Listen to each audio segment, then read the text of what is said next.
I pledge allegiance to the flag of the United States of America, and to the republic for which it stands, one nation, under God, indivisible, with liberty and justice for all.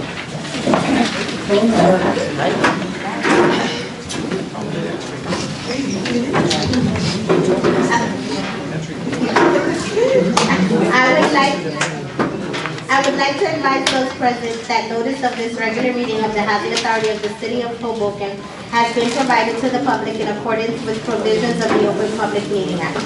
Notice of this meeting Thursday, December 12th was given by publication of the annual meeting notice of the authority with amendments as necessary. Was sent to the Jersey Journal and Star Ledger on Tuesday, December 3rd, 2024. Was sent to the City Clerk of Hoboken on Tuesday, December 3rd, 2024, with a copy of the agenda to be posted on the bulletin board in City Hall, Hoboken Library, and Hoboken Police Department, and posted on the authority website on Tuesday, December 3rd, 2024. I direct the minutes of this meeting to state that I have announced that adequate notice of this meeting has been given as required by the Open Public Meeting Act. Director, roll call. David Edwards. Present. Anthony Forbes.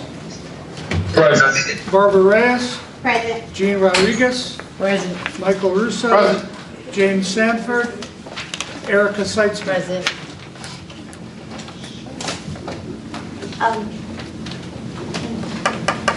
Got it. I got it.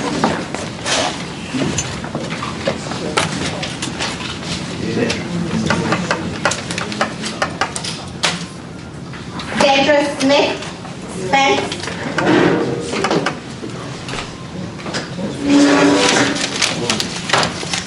Could you just spell your name? Just spell your name for me.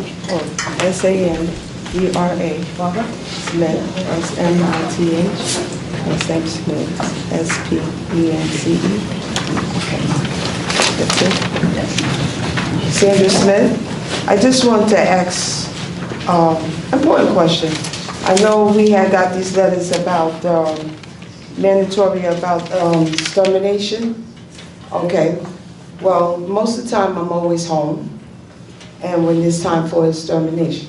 I like the idea that now when you send the letters that you label the days that the exterminators come. Most of the time people are home, but if we go out, I'll tell the site manager that I'm not home, or whatever has to be done. But I don't like the, what do you call that, liquid? He only used gel, and most of the time we don't have roaches. But my thing is, now they're talking about the lock. Furthermore, your locks are no good, because you could twist that lock and it pops open. Unfortunately, when I moved in the senior building, my first husband, James Smith, he had said, no, this lock is not good. Because when he came in, he just twisted and the thing popped open. So we didn't put nothing on that door. Only thing I did was change the lock. I have your lock. It's safe, secure. So if I remove, I'll put it back in and take the other lock out. But if you need to get in my apartment, I'm home. So being that these calendars is there. The whole project has locks. Because they didn't trust it at that time when they used to go in apartments and steal. And I'm one of them. And James Smith, he had caught one time that was in there. So right then and there, I just didn't like the way the letter had came out, but I wasn't here at the time when they came to the apartment because I was in Georgia for Thanksgiving. But my thing is that you're worrying about the dwelling, okay. Some people, yes, they have locks in there on the doors, but that's a problem that y'all have to deal with. I understand that. But right now, let people know. And furthermore, if you're gonna come into people's unit and they knock on the door, some of them can't hear very well. They go in the shower or they in the bed sleep, they go and enter in it. Knock hard. Like some of the residents said, if they knock hard, I can hear them. But if you just tap, they don't know. And when you come in the house, some of them be like in the shower, half naked, and they feel defended. So these are the things that has to be addressed. And another thing too, work orders. I know they're doing pretty well, some of them, but like I said, when they fix something, come back the next day and get it done. Don't wait 2 or 3 days, to fix things. And if, I didn't put the work order in because the husband was figuring, because the power went out in my apartment. The refrigerator and everything went out, but we figured out which button it has to be doing. So I'm gonna have to get labels and put which one is what, so we'll know not to cut the main light off and the refrigerator can be on. So these are things that, like a lot of stuff needs to be addressed in the housing authority and the maintenance department. That's it.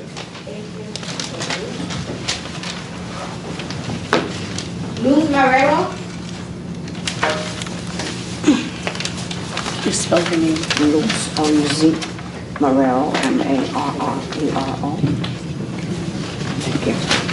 Well, basically, Sandra said everything that I was going to say, but I just wanted to know, since when we can't have a double lock. All of my life, I've been living in housing authority, and I know people that have 3 and 4 locks on their door, bolts on their door. I just have the lock that you turn with the key. That's it. I didn't put an extra lock on my door. It's just because mine was broken. I didn't want to go downstairs to make a work order so they could come and change it. So since I had mine for my previous apartment, I put mine that has a key. And like she says, we are worried and we are concerned about our units. We don't know who comes into our units unless we have to put a camera. Do we have to put a camera to see who's coming in, who's coming out, in and out of our apartment? Before they used to send letters to our doors or because our TV is always saying something else. But before they used to send us letters letting us know when they were going to exterminate, when HUD was going to come and everything. So now we getting letters stating that if we don't let the exterminators come in, we're going to get charged $75. First and foremost, I have an oxygen machine. I do not take the liquid. I get the gel, and I have bought it myself. Fortunately, I don't have no roaches, but they should be concentrating on the apartments that do have roaches and bed bugs and all of the above, and stop, harassing the people that don't have. Because if I did have, I would be making a work order. But this thing about $75, we barely are making it as we're living right now. To be adding $75 because I happen not to be home or to in a doctor's office, because that's the only place that I go. Either to the doctor's or if I have to run an errand to ShopRite. But, send me a letter and I will gladly be home. But this thing about, now you gotta give me a key downstairs so somebody can come into, I don't know who's coming into my apartment. I don't want nobody in my apartment. Let me be frank. I walk around my house naked. I don't want nobody knocking on my door and coming in and, okay, you want a free show? Hey, let me know.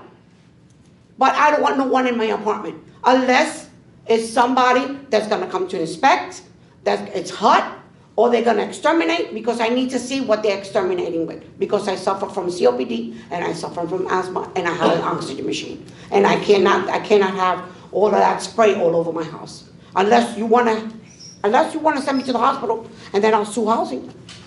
Hey. So this is all I have to say, and I think it's ridiculous. Because you know what? You're not gonna get the whole project to take off that second, that third, that bolt from their locks. We barely have any. It's just the doorknob. I barely have anything.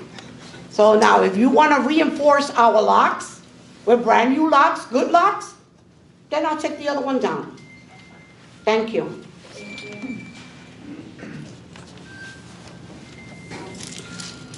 Carlos Cruz?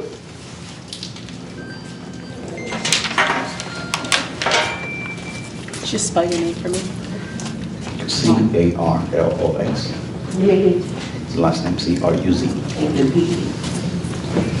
Good evening, ladies and gentlemen. My name is Carlos Cruz, and I'm a longtime resident of housing. This is my first time exposing myself, and actually the residents already spoke about what are the issues. Okay, I wanted to talk about the recent Resident Advisory Board, the runoff that took place this last Tuesday. I wrote down some of my, the key points, because according to the paperwork, 50 signatures were required to run, to be qualified, and it was due on November 1st. On the manager's office, they told me they wrote down my info, they got my phone number, and got my address. From November 1st to November 27th, I was not informed about the results. So I phoned Frank on the 27th of November, asking him about what was going on. He didn't know nothing about it, so he forwarded me to Becky. I went to see Becky personally, and she showed me this paper. So there was a runoff coming up. But what happened, they gave out these flyers on Friday, before the Tuesday on the 10th, not Tuesday, December, I'm sorry. So what happened, I was kind of off because of the lack of time. I went to see Joe McDonald Sr., because he's the president of the South, so I wanted to get some key points about it, and he has no knowledge of it. I showed him the paper, and he was surprised, like I seen his name, but like, I didn't know I was running. I didn't know I was part of it. And he also pointed out that there are no stamps and no signatures of the people who approved the runoff, which is staff from President Record and the rest of the Housing Board. So in a rush, I went out to, to look for people to support me from Friday. And for my surprise, nobody knew about it. Nobody saw the flyer. According to Becky, the flyer was supposed to be in the doorknobs and in front of the buildings. Nobody has seen such a paper. So I kept my copy for the record, and I kept asking people, hoping, in good faith, about the turnout. But I would like, if you guys can put some time into it and fix the issues. That's all. Thank you.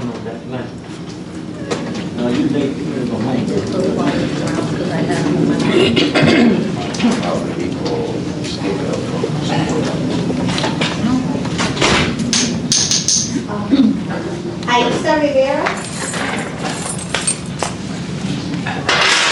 Good evening, everyone. Can I have your name? My name is Aixa Rivera, R-I-V-E-R-A. Thank you. Okay, I'm going to read a text that I sent Mr. Reco and a couple of people sitting here the other day, yesterday morning, I think it was. I'm going to read it out loud because if I say and I speak, I'm going to get very upset, and I don't want that, okay? So, here it goes. Good morning, Mr. Reco.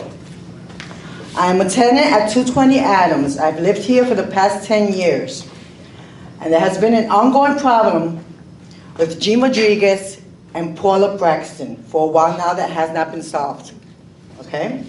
These two women sit in the lobby areas at all hours of the day and night, harassing, offending, bullying, okay? And disrespecting the privacy of all our tenants, okay?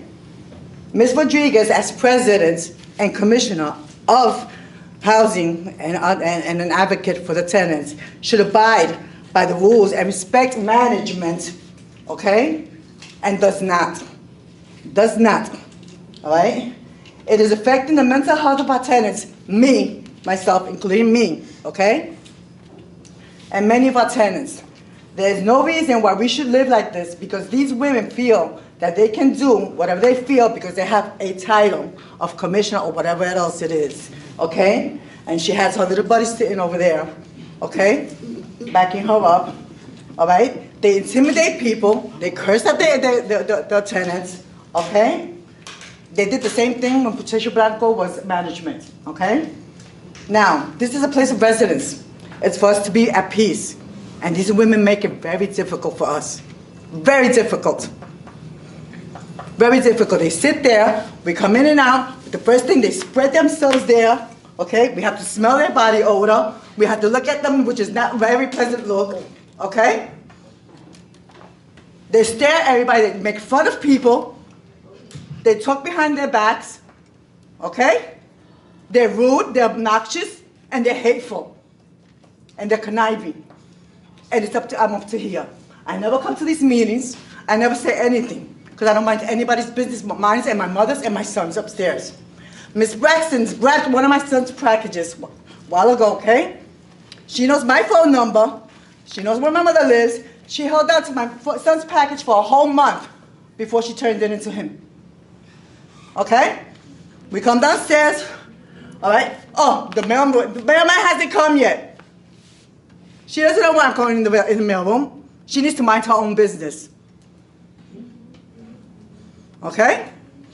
We're up to here, all the tenants. They're afraid to speak out. Okay? And mind you, and hear me on this, I will not stop fighting for them both to stop hanging out in that lobby. We have a community room for that, okay? And they're not supposed to be hanging out in the lobby. They do it, the other tenants feel that they can do it. There are times the ambulance comes and they're all there in the crowd, okay? And they can't get through. We have to go to the mailroom, we have to go around Jeannie because Jeannie and Paula feel like they have the privilege to sit there, okay, and do whatever the hell they feel like it. They feel like it. They sit in the office, in Chrissy's office, and we have to stand there and wait for them to feel like, whenever they feel like it, coming out the office so we can speak to Chrissy about an important issue when they're both sitting inside the office. Okay? One of the tenants went in the office the other day, and she was sitting in there, and the tenant asked her to leave, and she didn't. Okay? All these issues have been brought to Yolanda, and Yolanda has tried. Yolanda put a letter out there the other day to all the tenants in the building, stating not to loiter in the lobby area. Both of them defiantly, purposely, defiantly, went and defeated her, and they sat out there, and they sat there, and they did it again. They didn't give a shit. You know why? Because Jeannie says, fuck her. That's what Jeannie says. They don't have respect for management. Nonetheless, being that she's their friend, they don't have no respect for their friend. To respect what she puts out there, not to hang out in the lobby. They don't care. Okay? And that is all. I'm fed up. And I'm not going to stop until that stops. If I have to go to City Hall, get a petition, if I have to go to HUD in Newark and do it, I'm going to do it. Because I'm fed up. And I don't have to come in this building and look at your faces every single time. That's what the community room is for. And that's all. Thank you. And I hope the problem is solved. Because it's ridiculous. It's shameful. It's disgusting. Have a good evening, everyone. Just so you all know, I never come here to complain about anything, but I will complain about this. John, I'm sorry, I can't distinguish the last name. Kajowski. Could you spell your name, please? Kujawski. And John is John? Correct.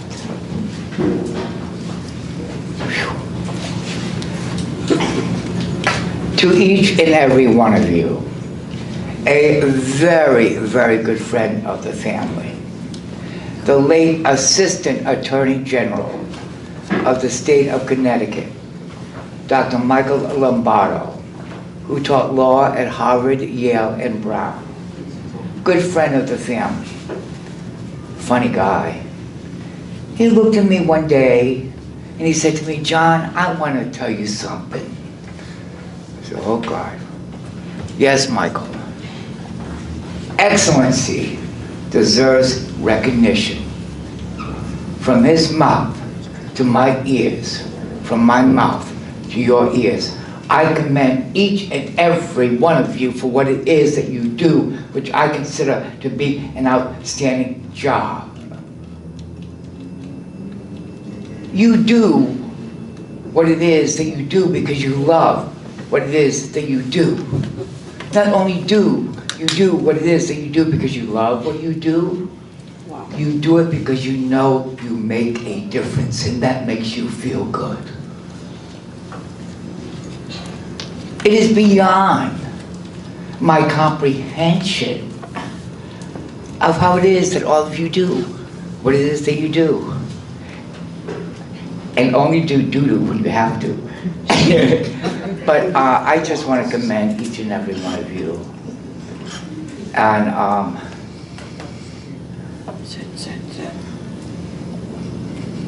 everyone is entitled to their feelings, whether it be positive, negative. She stood up here, wow, the individual, but did she say anything positive? To every side of a coin, there's a flip side. And in closing, she has a concern of which I respect. However, she could have turned around and said, now this is what I appreciate.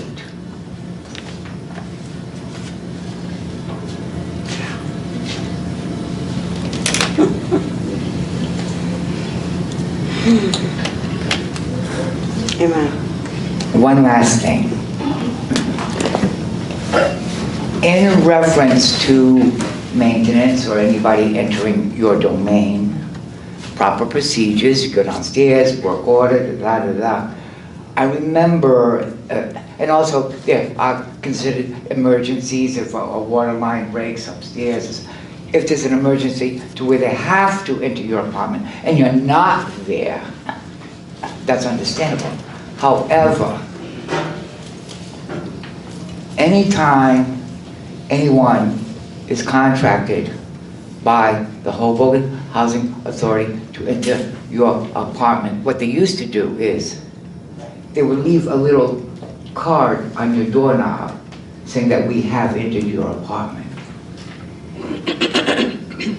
I remember when they used to do that, but they don't do it to the best of my knowledge right now. And that's all I have to say. Thank you. And guess what? You're welcome. Wait 1 second. You have a minute and a half, John. Oh, I Time do? is up. Yes, yes. Good. Then what happens? You don't want to get there, John. To all of you, you have a goodly goose, cucamonga, and a schwantawalla evening. Whatever that means. Thank you. Have a good night, John. And thank you.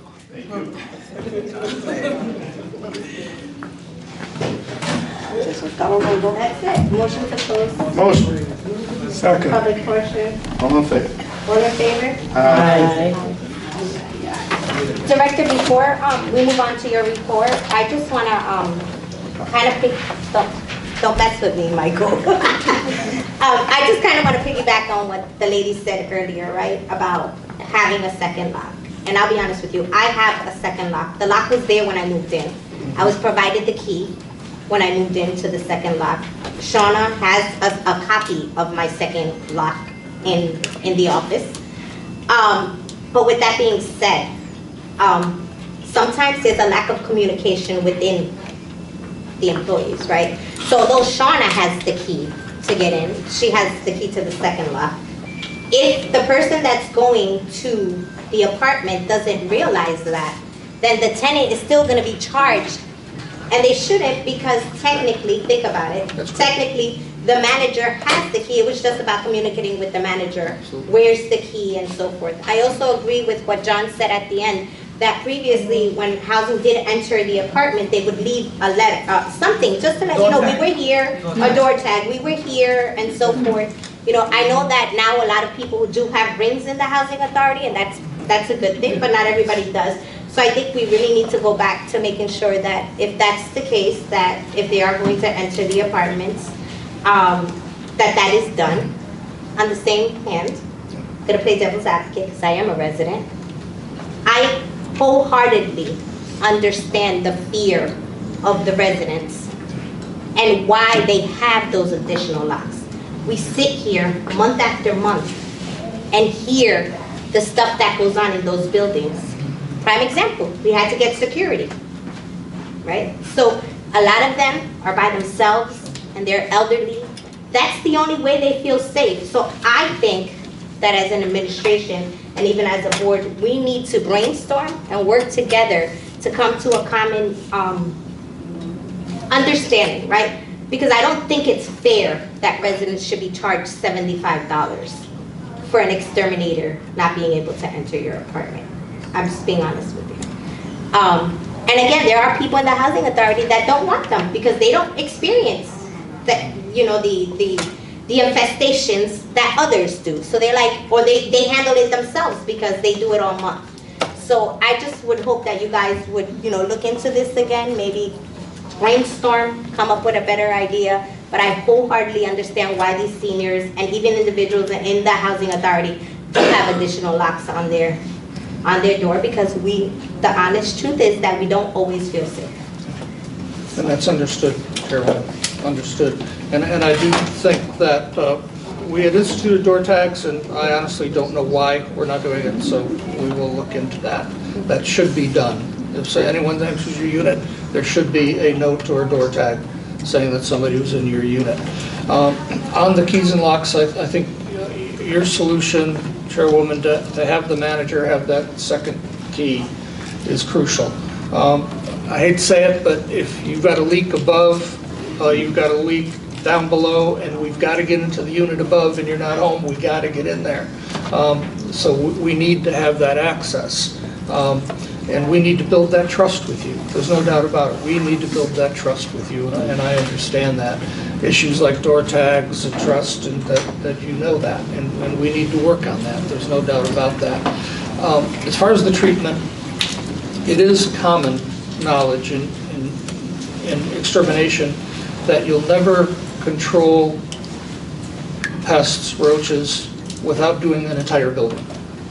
Because you treat this unit and they all run over into that unit because that unit isn't treated. So it's really important that we treat every unit when we go through. And the only way we know to do it is what Ms. Sandra said. We sent out that notice that said they're going to be there that afternoon.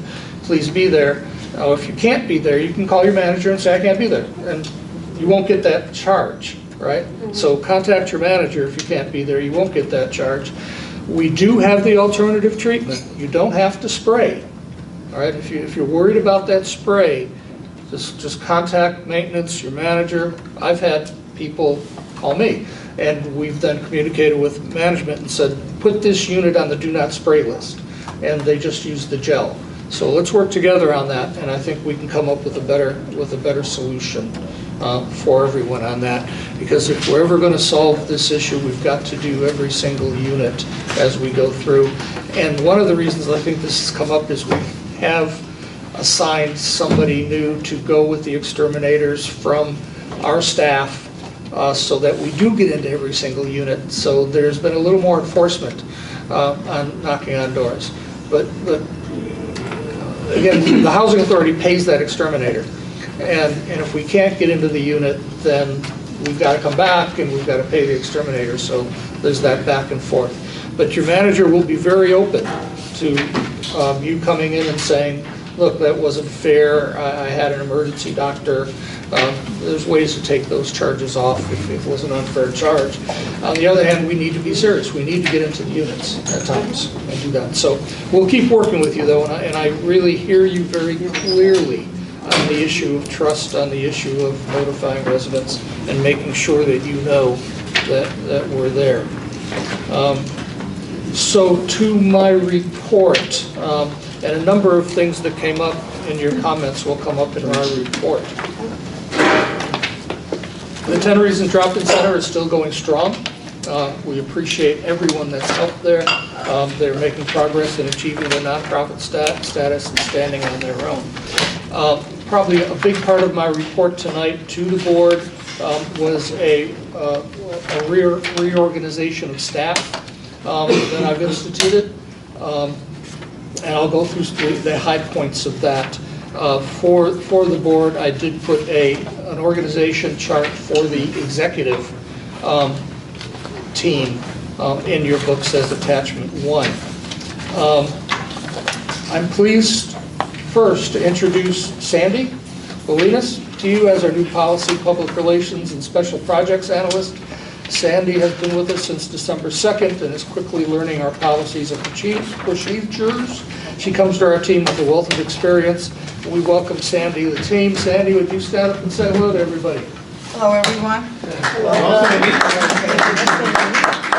Glad to have you aboard. Thank you. I'm also pleased to announce the promotion of Becky Espinosa to the position of Resident Services Coordinator, Daniel's old position, who abandoned us, as Becky would say. Many of you know Becky as our former main office receptionist. In her time in that position, Becky always showed that incentive. She wanted to learn, she wanted to grow, she just didn't sit there. She always wanted to learn how we functioned and what we did. And so when this opportunity came up, we turned to a long-term and current Hoboken resident that knows our communities and many of the families here. And I think Becky, again, if you'd stand up and say hello to everyone, Becky.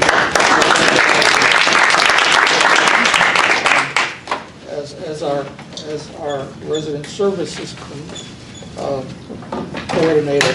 To fill Becky's position, I'd like to introduce Liliana. Liliana, stand up and say hello. Liliana is another person with deep Hoboken roots, family in the Housing Authority. Liliana had worked out because as Becky was off having her beautiful new baby on maternity leave, Liliana was filling in for Becky, and it just kind of, the cards just happened that Daniel left, Becky took that job, so we just kept Liliana because she earned it as the receptionist there. And here's a big one. As I have considered the best individual to meet our challenges in the coming years and year, we're going to have a big year this year in redevelopment. A lot of things are going to happen. It became obvious to me that I only had to look in our own backyard, right?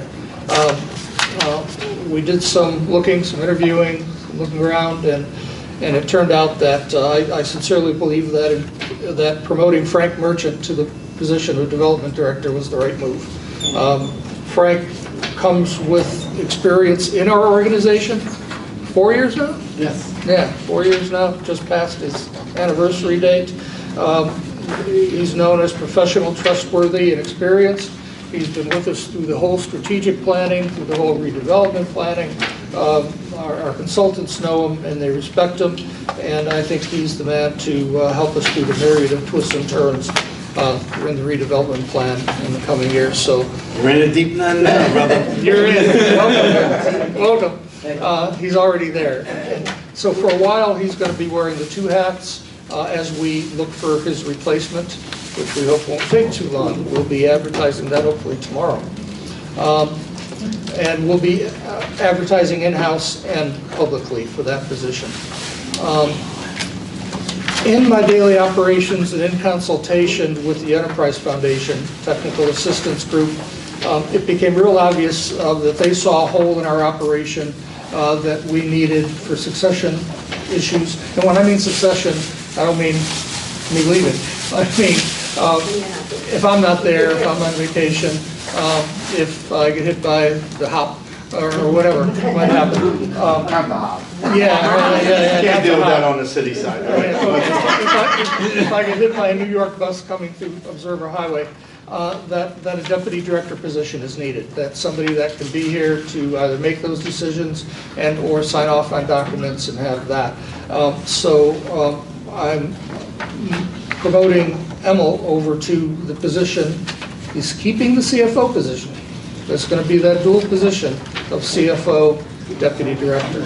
So we are working on the kind of the background policies to have that instituted, but I'm moving him to that position immediately. Emil's just got so much experience with us. His qualifications, abilities, he showed us how good he can do. And I think we're going to be, I'm very comfortable that he will do well anytime that I'm not here. One of the things we've had on our org chart for a while now is a modernization coordinator. So I'm going to light a fire to hire that person. Right now, Emil as CFO is doing that job along with his CFO work. All the work, and believe me, it's a ton of work that goes into doing a contract, to approving payments, to making sure they're legal, making sure the specs are right, making sure the bids go out. Many of you around here know how much work that takes. really Emil's doing all that, along with us. Frank chips in, I chip in, but Emil's been the rock on that. And so we really need that position. So I'm proposing that that position comes in to work under Frank's supervision, because he's going to be the development, the physical side of our operations, and we're going to push to get that person hired. And then for a long time now, an accounting clerk position is vacant, has been vacant, since that employee left us, and his staff has just kind of made it happen. So I'm looking forward to bringing that position back on. By the way, everything I've just talked about is already included in the 2025 budget. So we've already gone through that. But I do want to say a subtext to this is certainly quality control, but there's also a need to free up time for both Emil and Frank in the coming year and the rest of the executive staff as our duties grow with redevelopment. I need Emil to have more time working on redevelopment. I need Frank to have more time working on that to make sure we're responding quickly as we bring on a development partner, to make sure we're building that foundation for this organization's future. This is real stuff, and we need some real brain trust to make that happen. So part of my strategy here is to get them some help, to free them up so we can have a real strong executive team that's dealing with all the challenges that are going to come in with a redevelopment partner, financial institutions, government agencies, everything we're going to need to do in the next year. So that's the reorganization purpose and where we are. So, on the redevelopment front, we are proceeding with the environmental review known as Part 58. We do need to set up a meeting with the HUD guy on the Part 58, and that's there is a question on how long the environmental review actually lasts and whether we should do it on all of our properties or hold off and do it sequentially, and there's a HUD expert that needs to answer that.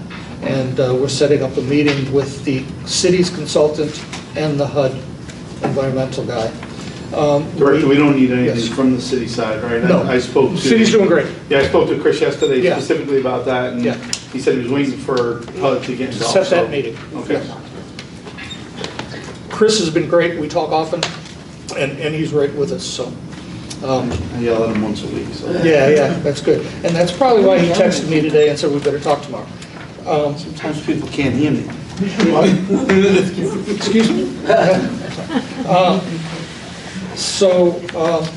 Where was I? So we finalizing the contract documents as you approved last time to bring on Reno and Kavanaugh for the coming year. We do have a meeting planned for Wednesday, this coming Wednesday. So we're going to be going over our requirements for the proposed redevelopment agreement. Other things that they need. Frank's already put a package together for them, but we're going to have our first real Zoom sit-down with them on what we need to push this forward and get that redevelopment contract, that redeveloper partner under contract with us. We're continuing regular meetings with the Enterprise HUD HHA team, and our contract with our consulting for future capital needs is still out there. We're waiting for their draft report. We should have it any day, we would think, from them. We're still working on the VASH and signal room occupancy project-based voucher RFPs. Harold's very involved in that. The proposers have given us information. Excuse me, Harold's reviewing and getting back to them right now. So Do we have a timeline on that, Director? we don't, but except me saying, get it done. Let's go. So that's where we are. We have not done anything beyond that. I will say and remind folks that I continue to meet with residents on a personal basis. Please, we do the meet and greets quarterly. If you've got issues with things like your locks and notices, please bring them. We're more than happy to deal with them. Most of you have my phone number out there. If you don't, you can have it before you leave tonight. Feel free to call. If you've got problems with your lock, we will be happy to take a look and see what we can do with it. We do have HUD's annual security grant coming up. Usually comes out in the spring. That is money we use to fund our security fencing at Andrew Jackson last year. Our proposal this year is involved with new locking systems for Adams and Monroe. So, we're already kind of got the scope ready, and when that grant comes out, I would like a new, very good bolt key card system for both Adams and Monroe. So we're moving in that direction. So I hear you. Housing for Hoboken, we're still accepting applications for the trustees, and our next meeting will be in January. We took off for the Christmas holiday. Special capital projects, I mentioned before, the Defensible Space Project. They've been issued a notice to proceed. Materials are being ordered. We're racing the snow. It may have to have a delay depending on how bad the winter is, right? But no snow this winter, right? No snow. Well, anyway. The Harrison Courtyard project. If you walk over to Harrison Courtyard, it's torn up, man. Yeah, they're working hard, and they're making good progress. They're on schedule. They had to do a lot of underground stuff with the drains, new piping, et cetera, et cetera, et cetera. The generator replacement is complete, finally. PSG has completed their work in increasing the gas pressure. If you remember, we waited, I think, 8 months for that. And now it's just a matter of the final hookup, which means an inspection by the generator manufacturer. We've got the request in, and they should be out soon. As part of the special allocation of capital funding for Harrison Gardens, the security camera installation and the hallway and stairwell refurbishment are really close to being done. I mean, we're really close. The treads are in, they're putting the treads in. They've been, I don't know if you've gone by, but they're climbing up the side of the walls, putting in the lines we're doing cameras on each and every floor at Harrison, as well as the rooftop. A number of different camera systems. We're going to have the parking lots with new camera systems, with license plate readers, etc. All of that is part of that grant. So we can't wait. And of course, that's all hooked in with the infrastructure to take it over to the police station, as well as our cameras. The exterior door replacement at Harrison Gardens are in the submittal process. They're doing the final submittals on the design. We are awaiting CDBG funding for this year's round of CDBG. The city's been great. We've got the contracts. I signed the contracts. A few days ago, we sent them back to the city. I would expect that we'll have them back in a few days. The mayor's got to sign them, but things are going well there. The Mama Johnson Field renovations, the city is bidding that work out. We're not, but it is going to affect our field. Security upgrades with gates at the Horseshoe, lighting, playground resurfacing, and, to me, rodent-resistant trash receptacles.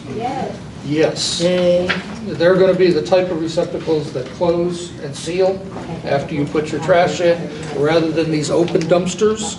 We're going to have those around. So that we're going to be bidding those along with the city. That's kind of a joint project. The city wants to do the Housing Authority as kind of their model project down there. Yeah, because they have to be picked up in a separate way and all that. So we're excited. I'm excited about that. And once you improve properties like this, that's... Yeah. I think it's the next best, biggest thing we can do on rat control. Yeah, I agree. Yeah. Management, a lot has been happening in management. Non-payment eviction issues continued. We continue to work with families. We're going to be revamping our parking over the next couple of months, weather permitting. And I'd like to ask Mr. Merchant, who used to be our Director of Management, to give the management report for today's meeting. Absolutely. We continue to meet with families regarding the rent situation.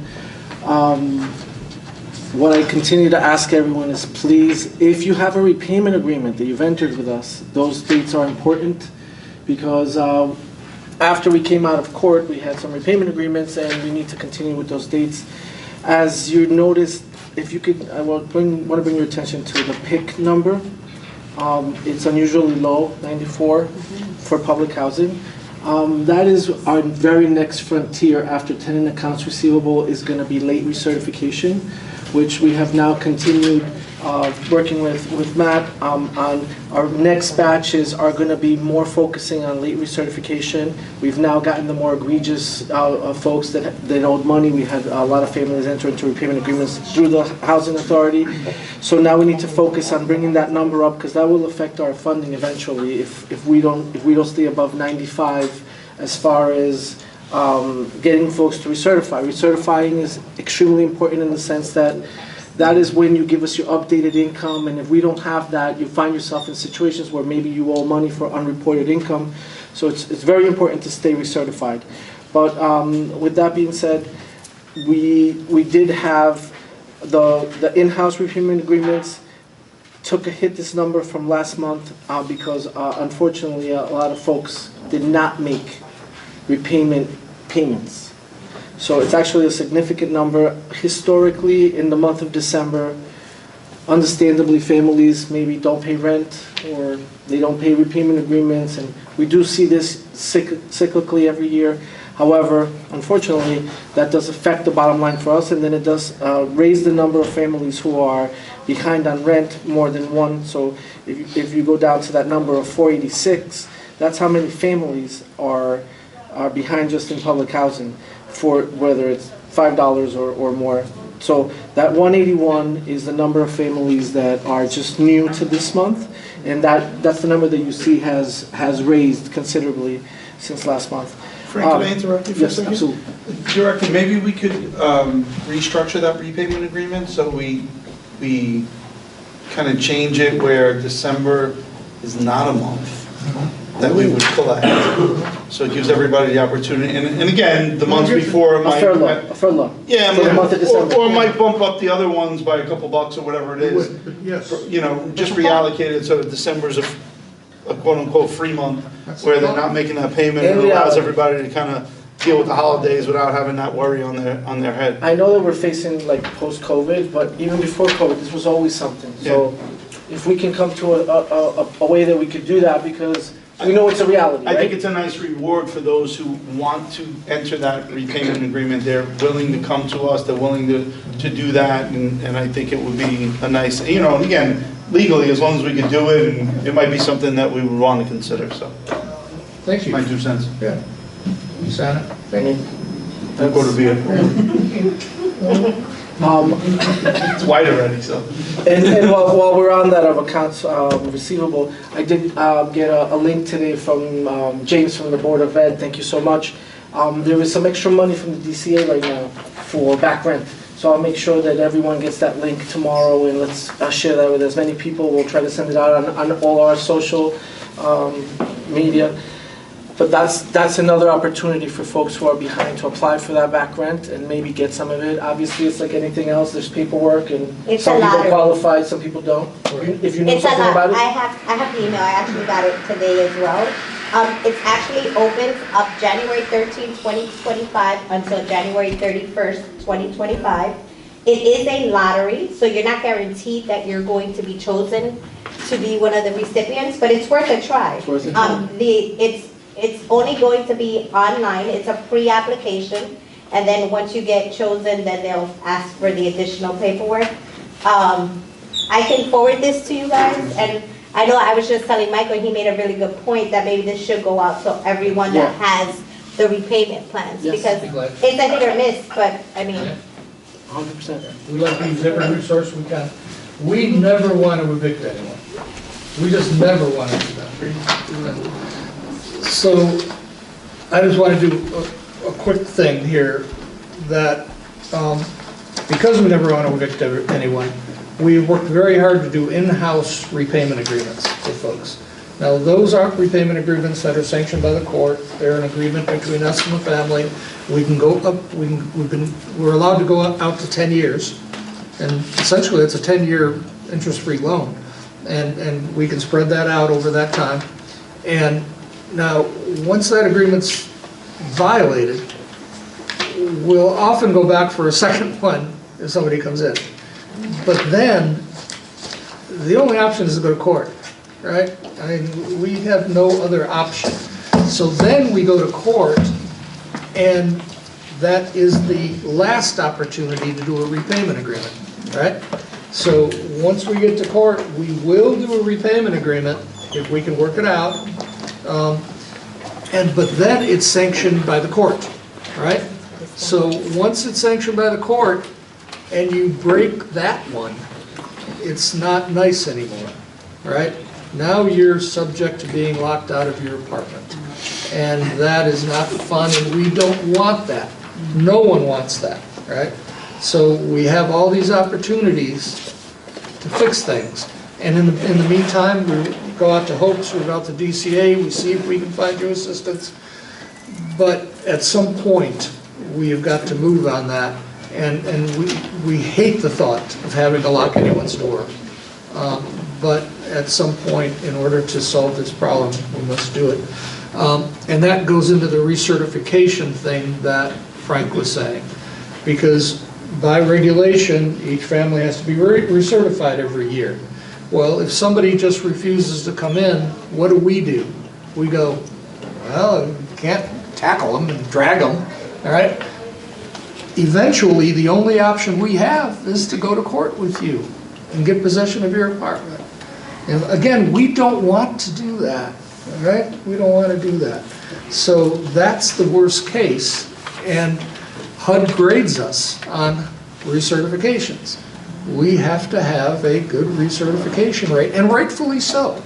I mean, you're getting an apartment for 30% of your income, you should come in every year. And then part of the danger of not coming in for a couple of years is if your income does go up and your rent doesn't go up, you're going to owe us a bunch of back rent, right?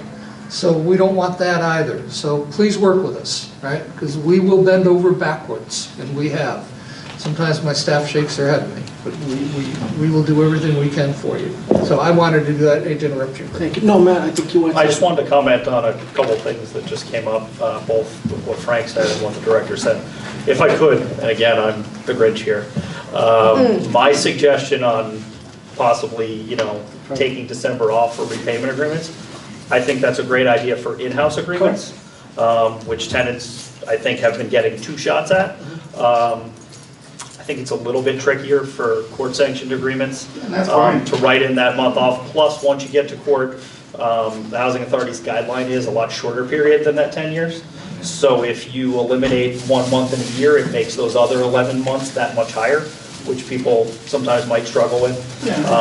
So I think that might be a good happy medium in terms of maybe keeping the December off in those in-house, but then once you get to court, you've already had those 2 chances at an in-house, so it's spread out over the 12 months. Wasn't too grinchy. All right, I'll take it. I'll take it. And then the other part just had to do with recertifications, just for the board's edification for the members of the public in case there's questions. I'm sure there still will be anyway, because it's complicated stuff. The enforcement will essentially be 2-pronged. One is, if you're in court for non-payment, any repayment agreement, one of the requirements will be that you'll have to recertify. So the Housing Authority will give you a week, whatever it is, to come in, provide all that recertification paperwork, and failure to do that would be a violation of the court-sanctioned repayment agreement. And the court has repeatedly said that that's acceptable as part of a non-payment agreement because it's tied directly to rent. So in order to determine what is owed, you have to recertify. So that's part of it. Then the other part would eventually be notices for failure to recertify. First one would be after 2, 3 attempts, whatever it is, Housing Authority would send a notice to cease, giving tenants, say a week, 2 weeks, whatever it is, to come in and fill out that recertification paperwork. If that's not done, at that point, you'd get a notice to quit, which would essentially be your last opportunity. If you come in and do it, Housing Authority wouldn't move forward with an eviction. But if you fail to recertify after that notice to quit, by the date in the notice to quit, then the Housing Authority would file an eviction complaint. And again, as the director stated, the point is not to evict anyone.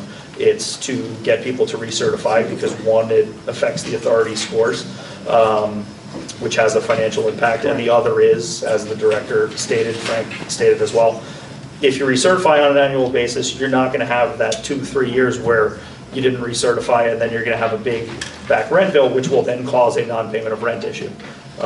So it's, whether, believe it or not, it's beneficial to residents to keep up with that, to make sure that the right amount is being charged. And there are instances occasionally where someone hasn't recertified and the rent is too high.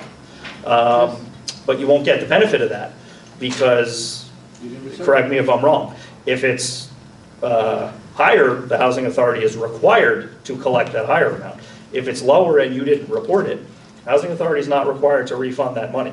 It's a responsibility of the tenants to report, so it's beneficial to the residents to recertify annually on the regular schedule. Yeah, and I do want to say, Matt, as a housing authority, we have gone back. Even though HUD says that we don't have to, it's not required. We do. If we do find out that a resident had not made income and their income went down, as long as we have proof, we will, because it is. But yes, the point is, on a case-by-case basis, yes, no correct. requirement is what I should have said.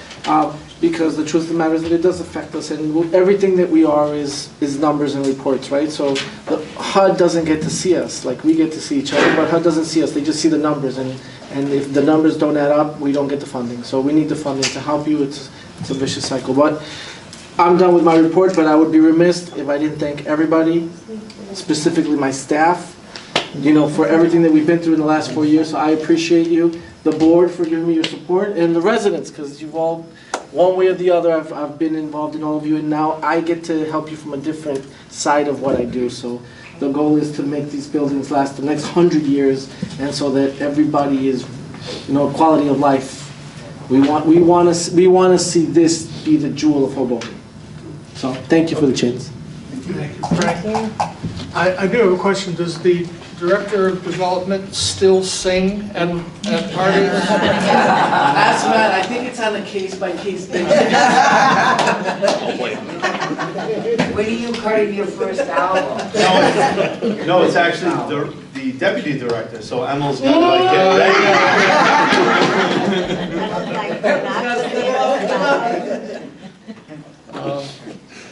So on the maintenance, from Jackie and Sammy, we did include, unless you have any particular questions, our plumbing report, our elevator report, our maintenance contract report, and again, our extermination report. It's just important that we continue to do that for every unit.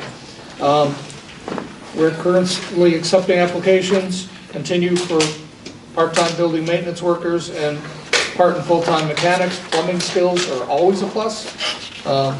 That is, many of you know, are one of our major issues. Any specific cleaning or repair, please call your manager's office. Our boiler crew has been doing a great job so far this year. Everyone been warm so far. It's getting cold, right? As time allows, we have been making progress on painting and repairing lobby areas and stairwells. We continue moving ahead with that and making our buildings look somewhat better. Again, we just continue to work on those emergency and preventative repairs.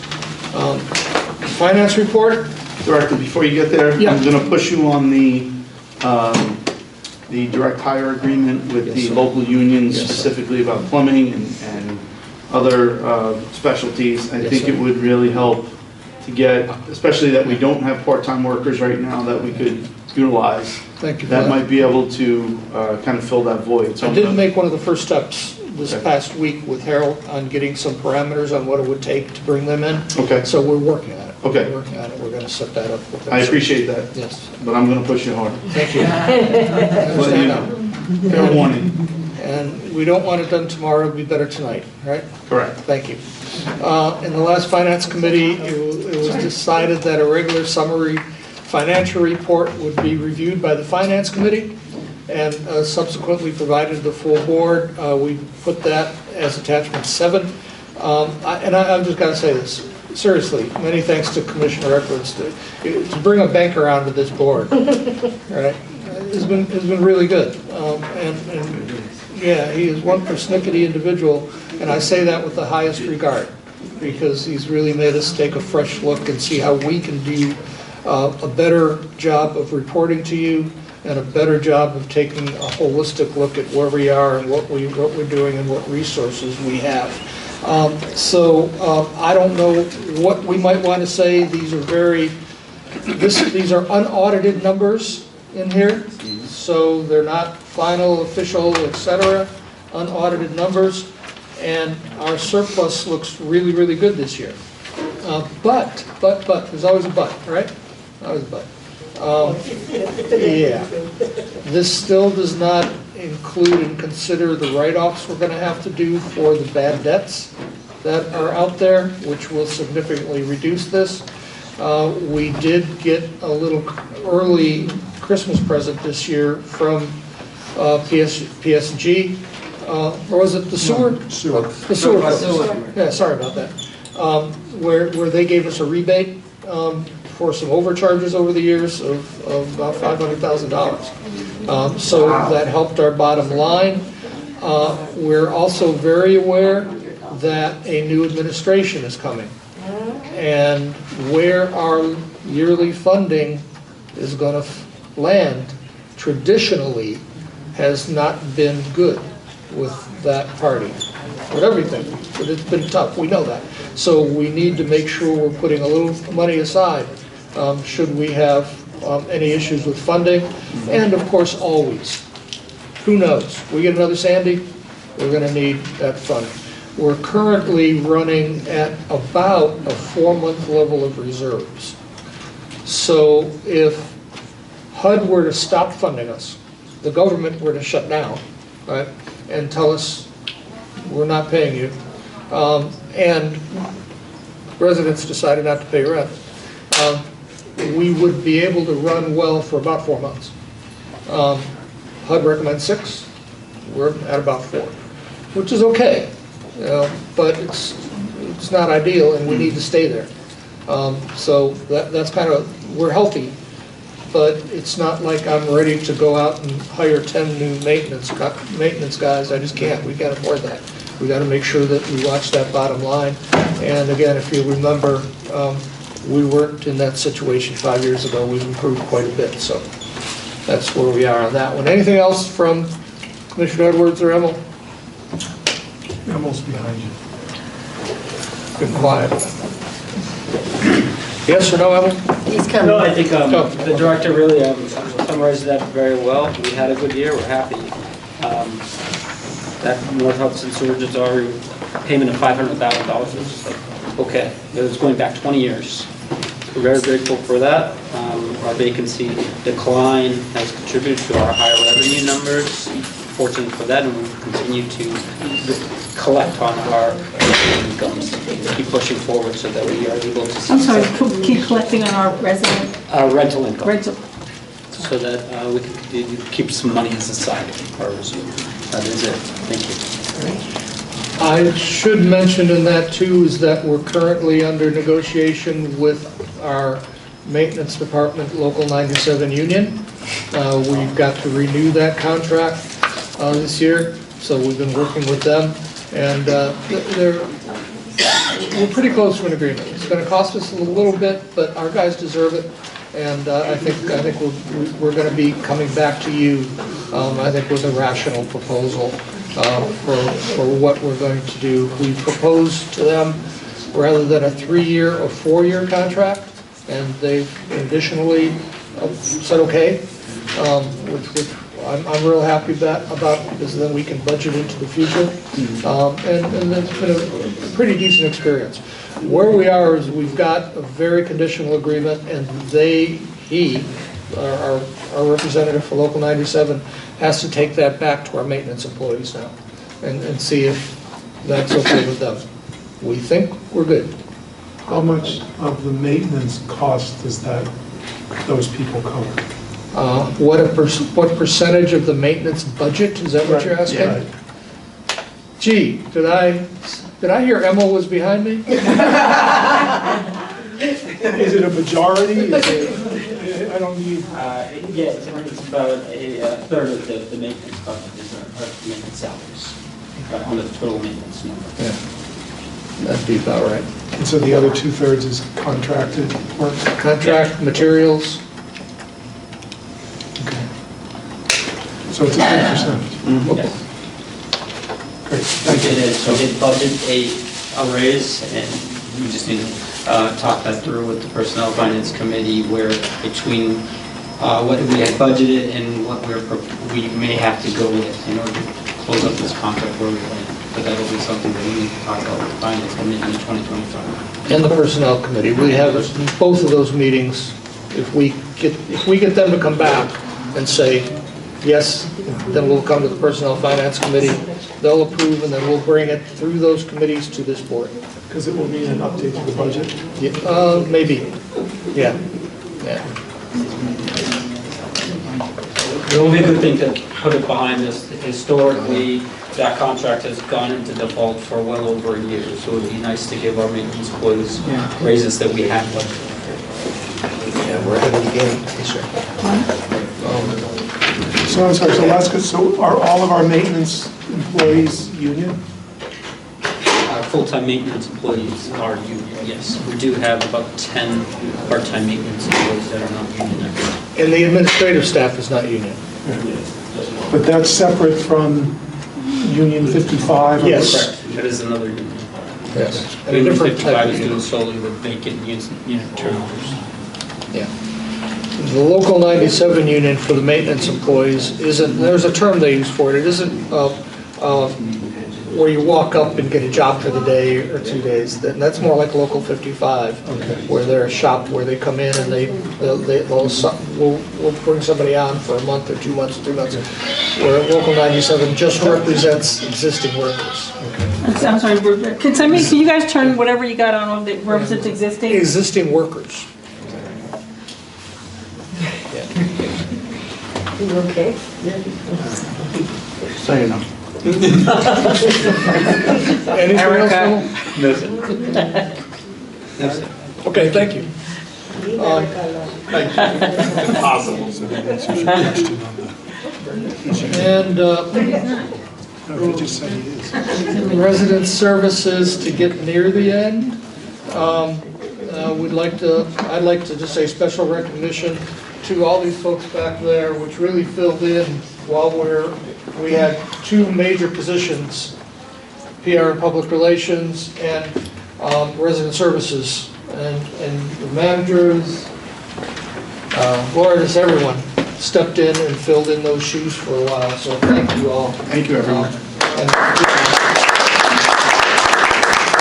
now Becky can get the gray hair. But it's always a team effort, right? No matter what. No matter what, it's always a team effort. And I'm proud of this team. Petitions were submitted, so this is the election conversation. Petitions were submitted for the offices of president and vice president of our sites. Only one site, Andrew Jackson, had more than one qualified candidate. So petitions were submitted from Adams, Monroe, Christopher Columbus, that if you had, how many votes? How many signed petitions? 50? 25. 50. Right, you had, 25 in the senior building and 50 in the family home. right, because you had more units in the family. So if you had that, and no one else was running, You're in. you're in, right? So the only place that had competition in that was Andrew Jackson, right? So we did send out notices. I don't know why some folks may not have gotten them. They went door to door, right? Door to door. Yeah, they went door to door on notices about the elections. And that runoff election was held on Tuesday, the 10th of December. The lockbox voting booth was in our office, and so it was monitored the whole day. The results of that election, at the time I wrote this report last night, were not counted, because the 10th was a couple days ago. We were busy yesterday, so we did have an opening today. We had Sandra Smith with us today from the RAB board, along with Becky, Lourdes, myself, to open those and to read off the votes. it was a good process. So we're good. We did do a memo. Come on, Director, who won? Okay. That's how I feel on election night, by We did do a memo describing all this, and Nixel's going to go out in the morning, right? Right. Right. Nixel's ready to go out in the morning, but Joe McDonald did win at Andrew Jackson. By quite a... So we'll be distributing that tomorrow on a document. We've got it ready. Thanksgiving lunch celebrations were a great success, and believe it or not, we're already doing Christmas celebrations at each site. Adams was held yesterday afternoon, Monroe was held today, and Fox Hill is tomorrow at noon. There was just a strong feeling at both of camaraderie and caring was palpable in the room. It's a full house, and I do believe that residents were grateful to the Housing Authority for providing the party. We had music, we had good things going on, a lot of hugs and great feeling for cheer. We tried, I think, put some of our arguments aside for that day and just say, let's have fun, and I think that's a really great thing. Winter Wonderland, our biggest Saturday, our biggest of the year. This is our 4th annual? 4th. Erica, you want to talk about? Erica's been really involved. Please come out this Saturday from 4 to 7 on Harrison Street. It's a large community event. It's a tremendous amount of work. For thank you to the Familyhood, to the PD, to the many sponsors. Try to encourage your friends, your family, all the kids to come. We did pre-registration, not to worry if you didn't register. You can still register on site. And thanks to the public school, the choir, Frank, and some other people to provide entertainment. So please come out and join us. From 4 to 7, 4 to 7 on Saturday. If anyone wants to help and come early, that's fine. But we're going to be there early and making things happen. And I've got to thank Erica for her persistence and in making sure the I's are dotted and the T's are crossed for this. Jolinda and Joe McDonald, just hours of work making sure everything's straight, everything's ready. The police department, I mean, yes, they're giving out toys, but they've worked hard. They're really helping to put this together. We did get Toys for Tots again this year.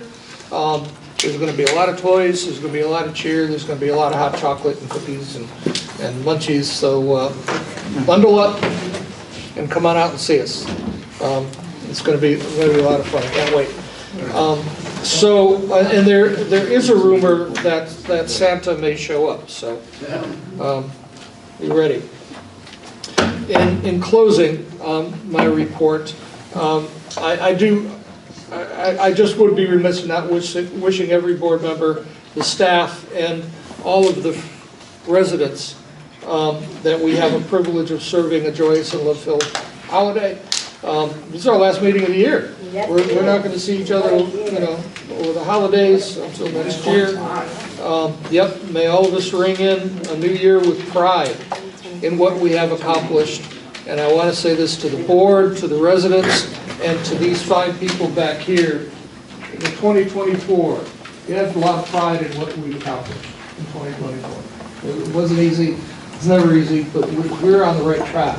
And I'm really proud of all of you and what we all do as a team.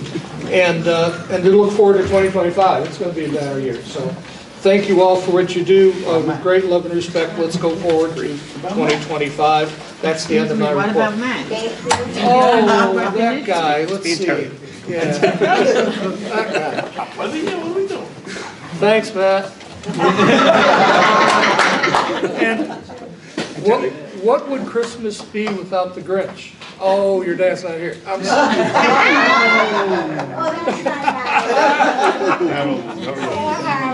Poor Harold. Poor Harold. That came from the director, not the board. Not the board. Belt and suspenders. Let's do it. Not the All right. Chairwoman, back to you. I just want to thank our stenographer as well. Yes. Oh, She does an amazing job. All year long. Still one of my favorite people. I know, she does it every meeting, she's my favorite. So are there any questions, concerns regarding the director's report? No? So we can move on to our resolutions. Resolution number 2024-1201, a resolution of the Housing Authority of the City of Hoboken to approve the meeting minutes for November 14, 2024 regular board meeting. Motion. Second. Questions, concerns? Director Colville? David Edwards, Yes. Anthony Forbes, He went to sleep. Muted. Reverend, you there? I think you're muted, Reverend. Yeah, it's trying to speak. You're muted. Angel. Angel, can you unmute? Yeah. No, it's saying he's talking on himself. No, that's you talking. Oh, It says commissioners is talking. that's- Sorry.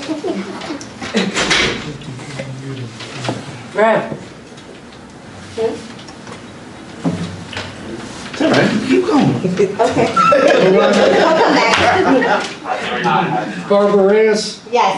Jean Rodriguez. Yes. Michael Russo. Aye. James Sanford, Erica Seitzman. Yes. Aye. Resolution number 2024-1202, a resolution authorizing the payment of the monthly list of bills for the Hoboken Housing Authority. Motion. Second. Question? Yes, Yes. Commissioner. On number 50, there's a shoe reimbursement, and it was on 2 months ago also for $199. I thought he was in administration. He doesn't work for the maintenance. Well, but he's in the maintenance department. Oh, so he still gets it? Yeah. No, we wouldn't, Because he's not in the union. that's right. Okay. But he's out there. He's out there working. He's the only plumber at the moment, isn't he? Well, no, he's one of the plumbers, but he's a working supervisor as opposed to, I'll just pick on Jackie, because Jackie, we wouldn't do that with Jackie because she's in the office and not out there working. But we will do that for safety reasons for Mr. Fumate. Number 1.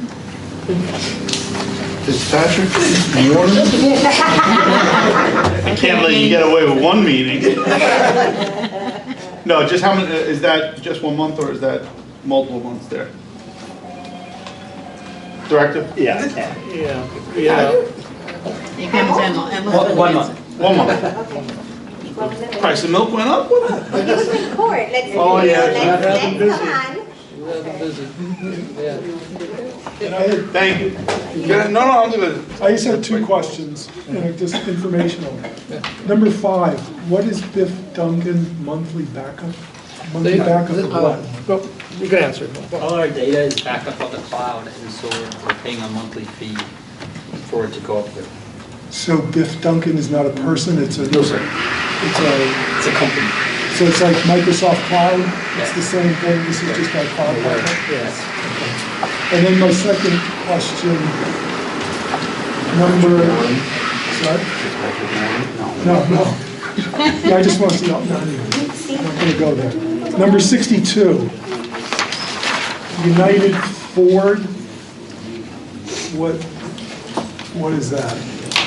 United Ford is a Ford dealership, so our Ford Transit Connect was serviced over there. Okay, so it's service of the vehicle, it's not a Yes. monthly payment?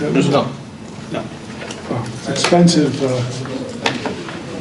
repair.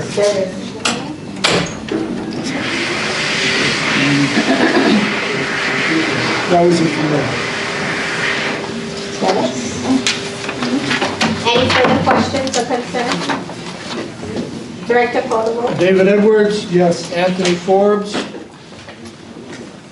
I think he's away. He's not responding.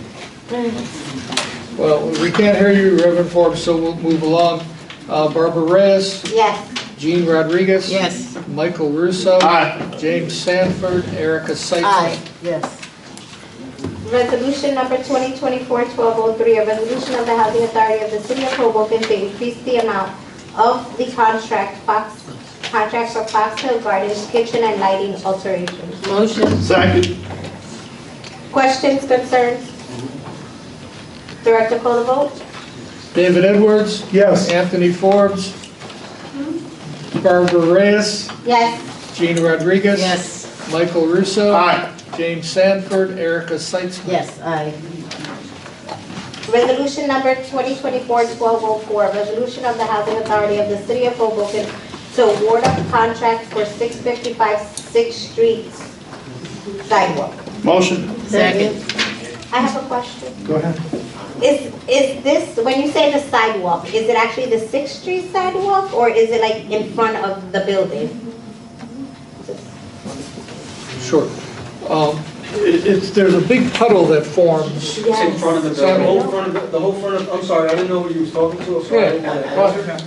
It's actually the whole front of 655, which is front of 532 to 655, from the basketball court, down to the service room. Because the board sits there. Oh, we know. Freezes up. You have to actually keep working on it every winter to make sure that nobody slips and falls. Can't use your skates this year.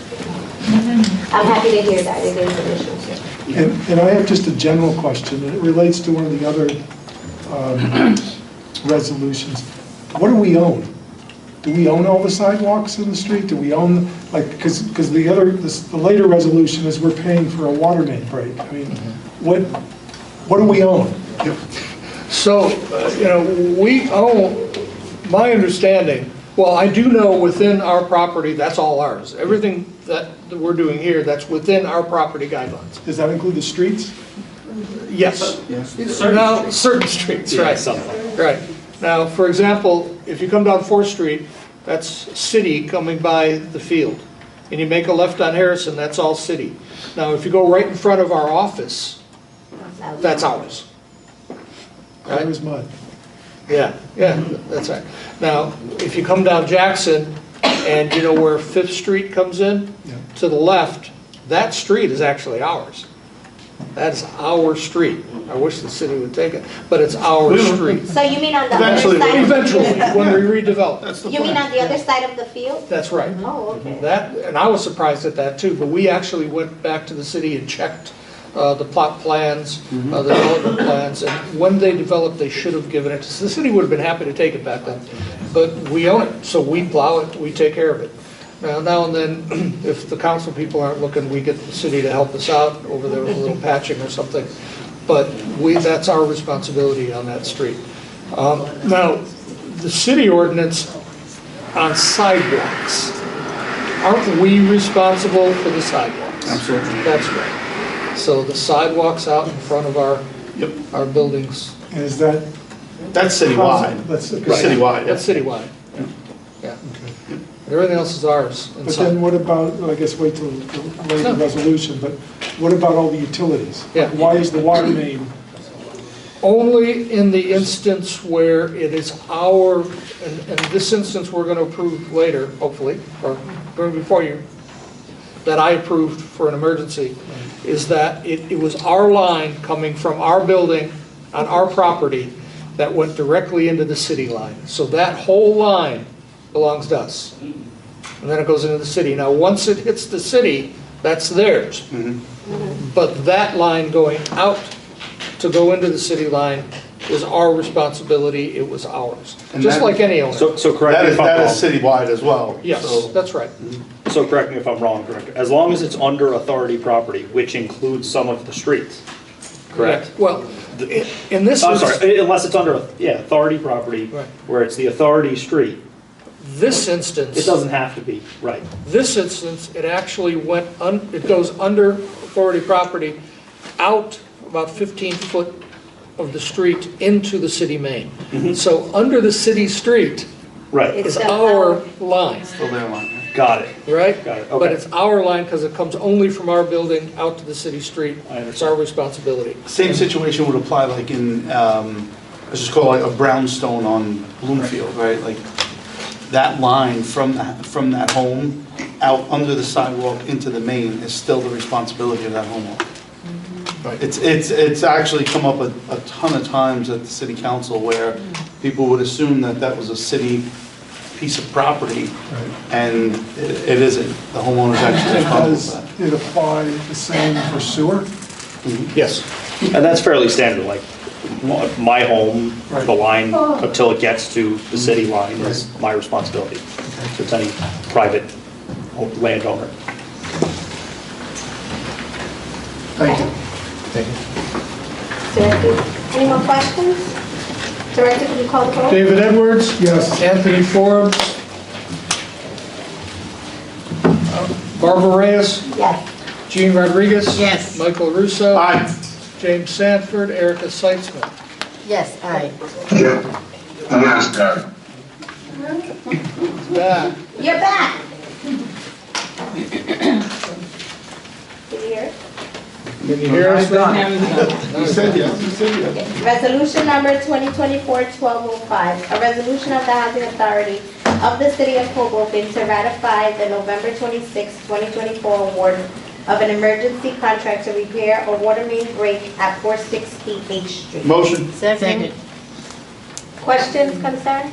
I would like to note on this one just quickly that normally I would have sent out something to you folks saying that this emergency was being declared, but I was on vacation. And so we communicated, we got on Zoom calls, I knew everything, I approved it, and then I went back to eating turkey. And didn't bother to send an email to you guys, so I apologize for that. We'll make sure that that goes out. But in an instance like this is the one we're just talking about. We're backing up into our cellar area, and we're worried our boilers were going to be affected by the backup, and there's no question. We had to move on this, so I approved an emergency. Director Clover? David Edwards? Yes. Anthony Forbes? Barbara Reyes? Yes. Jean Rodriguez? Yes. Michael Russo? Aye. James Sanford, Erica Seitzman.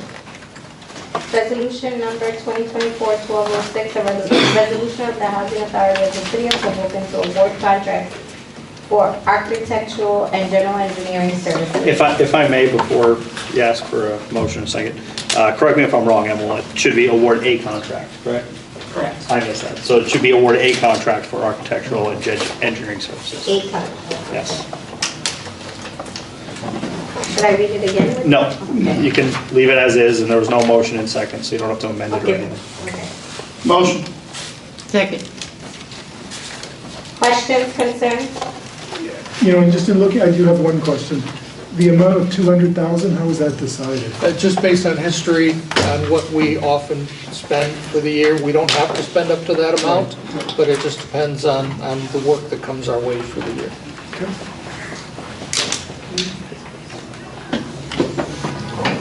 Call the vote. David Edwards? Yes. Anthony Forbes?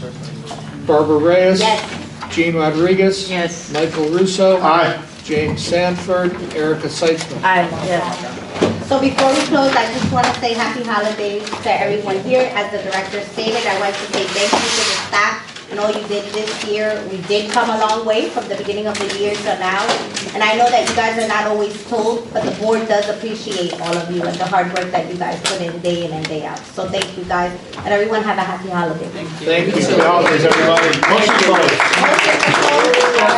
Aye. Look,